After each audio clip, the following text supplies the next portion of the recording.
Assalamualaikum warahmatullahi wabarakatuh. Saudaraku yang dirahmati oleh Allah, banyak sekali tentang suatu hal yang saudara-saudara kita belum banyak tahu. Satu hal yang mau saya ceritakan ada tentang penyakit. Penyakit itu akan muncul bahwasanya penyakit itu harus diobati oleh ahlinya. Memang betul. Tapi apakah Islam itu tidak ada bagaimana menyelesaikan penyakit tersebut? Insya Allah ada, cuma belum ada yang bisa membuka. Mudah-mudahan ini ada gambaran dan atas izin Allah Ta'ala saya bisa memberikan gambaran bagaimana penyakit itu bisa muncul pada diri kita. Saudaraku yang dirahmati oleh Allah, sebenarnya penyakit itu akan muncul dari salah satu hal, yaitu salah satu ayatnya, wa ma asobakum min musibatin fabima kasabat aydikum. Artinya adalah apa saja musibah yang engkau terima itu disebabkan dari buah tanganmu sendiri. Nah, musibah ini adalah yang terkena kita, yang mengenai kita. Itu disebabkan dari buah tangan kita. Buah tangan itu maksudnya adalah perbuatan kita yang tidak baik di hadapan Allah. Perbuatan kita yang tidak baik melawan aturan Allah. Perbuatan-perbuatan zalim, perbuatan yang memang dilarang oleh Allah Ta'ala, tapi kita kerjakan. Sebenarnya awalnya dari sana. Nah, bagaimana orang itu bisa menyelesaikan? Kalau memang seorang itu memang sudah terkena penyakit, kalau itu dari perbuatan tidak baik, ambillah ayat yang lain. Wasari'u ila maghfiratin min rabbikum. Sudah sangat jelas. Dan bersegeralah kamu ke dalam ampunan Allah. Jadi sudah tidak perlu menunggu waktu lagi. Kalau sudah sakit, ayo mohon ampunan kepada Allah Ta'ala. Itu anjuran Allah, dan itu juga merupakan ketakwaan kita kepada Allah Ta'ala. Kalau kita berbuat salah, ayo memohon ampunan. Ubahnya ayat-ayatnya yang menyuruh kita mohon ampun, tapi kita hanya habis sholat mohon ampun istighfar 3 kali selesai. Padahal dalam hadisnya Rasul itu memohon ampun kepada Allah Ta'ala lebih dari 100 kali. Nah, itu harus kita pahami. Rasulullah yang dijamin masuk surga, beliau pun tetap memohon ampun pada Allah Ta'ala dengan banyak.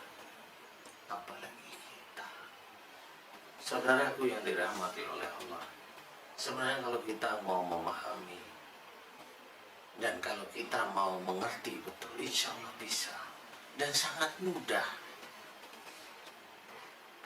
Kalau umpamanya, kalau kita sakit langsung beli obat, kemudian sembuh, beli obat sembuh. Pertanyaannya, kalau kita memang benar-benar mencoba belajar menjadi seseorang yang takwa pada Allah Ta'ala, kalau obat tersebut itu menjadikan kita sembuh, apakah kita tidak berpaling dari Allah Ta'ala sehingga kita menjadikan obat inilah penolong saya? Kalau kita sudah seperti itu, di hadapan Allah Ta'ala kita tercatat bahwa kita menuhankan obat itu penolong. Padahal di dalam Quran dijelaskan tidak boleh seperti itu. Wa ma antum bi mu'jizina fil ard wa ma lakum min dunillahi min waliyyin wala nasir. Dan kamu tidak akan dapat melepaskan diri dari musibah Allah di muka bumi, dan bagimu tidak ada seorang pelindung dan penolong kecuali Allah. Belum tentu obat tersebut itu yang menolong kita, belum tentu. Banyak saudara-saudara kita yang berobat, minum obatnya hebat, tapi tetap aja mati. Nah, disitulah kita tidak paham. Ayolah kita kembali ke jalan Allah. Yang menjadikan kita sakit itu perilaku kita, perbuatan kita yang tidak baik. Dari mulai momennya, kalau kita sakit apa? Kalau kita sakit batuk itu diawali dari cara bicara kita itu keburu-buru. Kalau kita itu sariawan, itu diawali cara bicara kita itu ketus, tidak enak didengar oleh orang lain, menyakitkan hati orang lain. Kalau kita terkena radang tenggorokan, kalau bicara itu nadanya tinggi, itu awalnya. Dan itu tidak baik di hadapan Allah Ta'ala. Apanya yang baik? Kalau kita pusing, di situ ada suuzon, di situ ada curiga, kita berpikir. Di situ kita merasa benar, ada di dalam otak kita. Apakah itu perbuatan baik? Tidak di hadapan Allah Ta'ala. Dan banyak hal. Kalau paru-paru kita itu sakit, TBC barangkali, apakah kita sadar bahwa kesannya kita itu senantiasa menyimpan marah? Kita orang yang udah pendiam, tapi kita sering menyimpan marah yang disimpan. Dan itu bisa menjadikan TB. Dan semua hal. Nah, kalau kita sudah sakit, langsung lari ke dokter. Boleh sih, tetapi harus satu syarat. Mohon ampunlah dulu pada Allah Ta'ala. Kalau memang belum diberi kesembuhan oleh Allah Ta'ala, baru berdoa, ya Allah izinkan saya berobat ke rumah sakit atau ke dokter. Mudah-mudahan Engkau berikan kesembuhanku melalui mereka. Tetap itu berdoa. Tapi apakah kita itu sering berdoa seperti itu kalau kita sakit?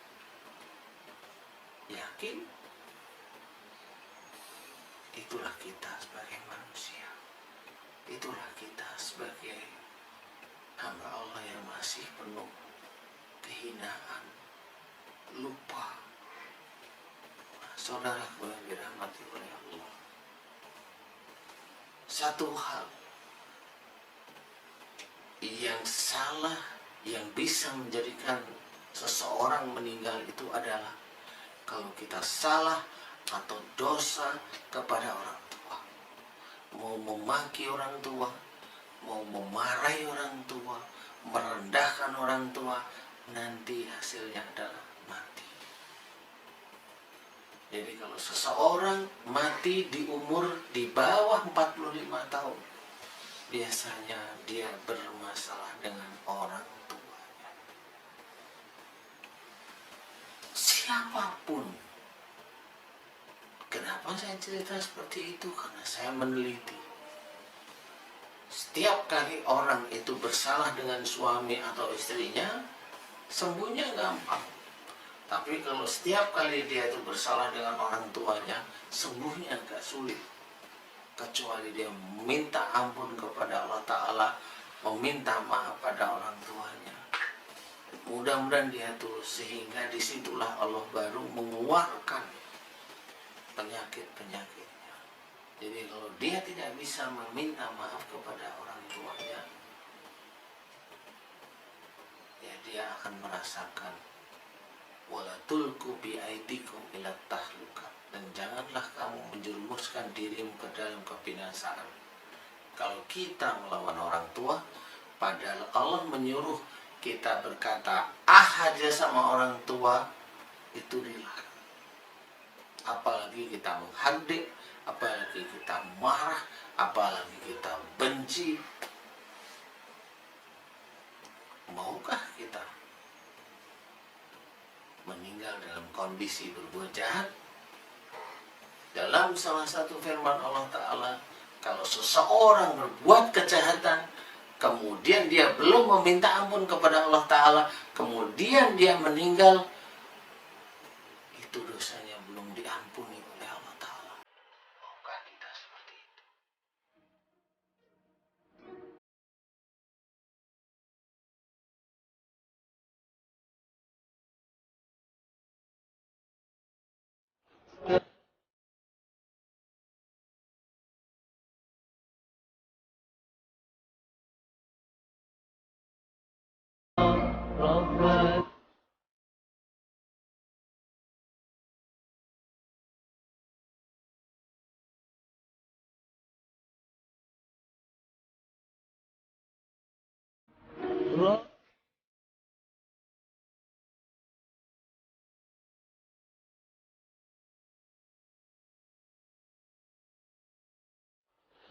Takdimu